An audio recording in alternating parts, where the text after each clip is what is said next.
Hi all, in today's video I will be talking about the two key takeaways from the budget. One is capital expenditure, and another is the fiscal consolidation or fiscal prudence. And if you would have seen my previous video on budget, this is in continuation to that. So let's start with capital expenditure. So what is capital expenditure? It's basically the expenditure which is done towards building assets, towards upgrading the existing assets, which could be your roads, your railways, your airports, etc.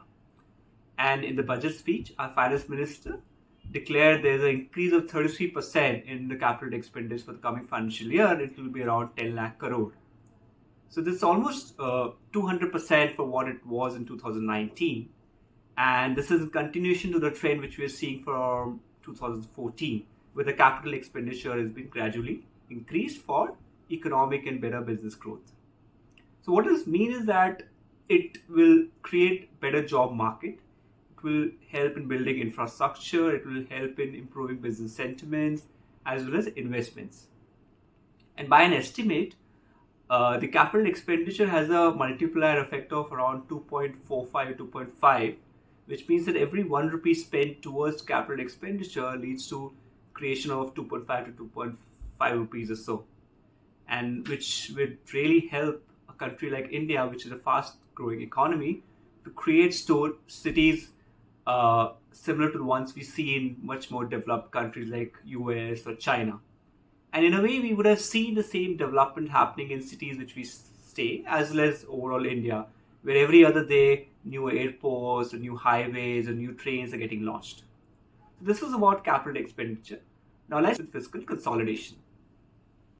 So in this year's budget, we saw a thrust on the capital expenditure without compromising the fiscal prudence and keeping the fiscal deficit within the limit. So what is this fiscal deficit? In simple terms, it's the difference between the total expenditure of the government and total revenue of the government, and gives a good indication of how much the government will borrow in the coming financial year, and that would influence the interest rates. So in the budget, our finance minister presented a fiscal deficit of around 5.9% of financial 24, around 6.4% of financial year 23. So which shows a keenness of the government to achieve the target of around 4.5% of fiscal deficit in financial year 26, which is good news. Because if you see, these fiscal deficits have gone up to levels of 9% during the pandemic. And in 2003, the FRBM Act was passed to ensure fiscal discipline by the governments and include the same in our yearly budget. So now talking about how does government plan to have the fiscal prudence to limit the fiscal deficit. So one of the ways is to increase the tax collections, which could be by increasing the tax base or by improving the compliance, or also by reducing the subsidies or managing the social welfare programs better, and also by asset monetizations. And how does the lower fiscal deficit help? That it leads to fiscal consolidation. It leads to lower borrowing by the government, which means lower interest rates.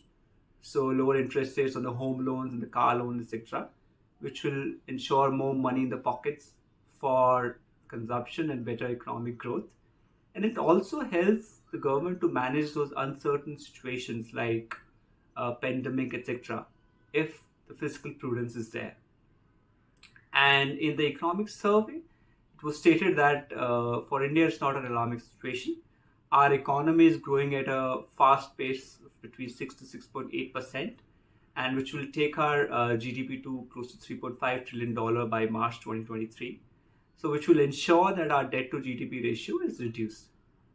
I hope you found this information useful and look forward to see you soon. Thank you.